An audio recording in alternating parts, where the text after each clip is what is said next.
Пищеблок – это целый комплекс специально оборудованных помещений. Наш путь начался с горячего цеха, где происходит непосредственно готовка пищи. Большие кастрюли, паровые установки и специально оборудованные столы стоят после приготовления обеда. По проверке документация, и вот эти мы все залы посмотрели, и хранение продуктов посмотрели, достаточный объем продуктов, ассортимент продуктов.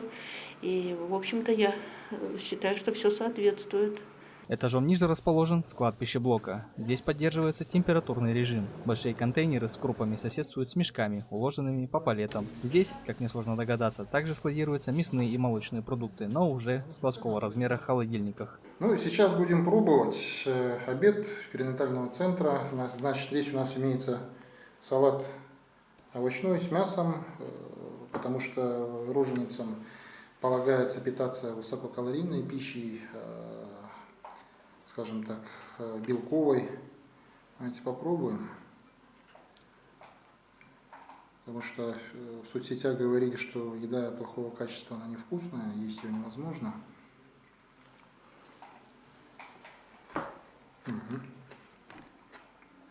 Очень даже вкусно. Салат свежий. Хранение продуктов и их приготовление – это только часть процесса. Важнейшим этапом является соблюдение всех установленных законом и Министерством здравоохранения Российской Федерации норм. Все показатели и меню записаны в документах, заведует которыми диет-сестра. В общем, по оборудованию все плиты, пароконвекторы, котлы пищеблока перинатального центра. Здесь все оборудование, можно сказать, новое, 2017 года, 2018 года. Состояние хорошее, качество уборки здесь соответствует нормам.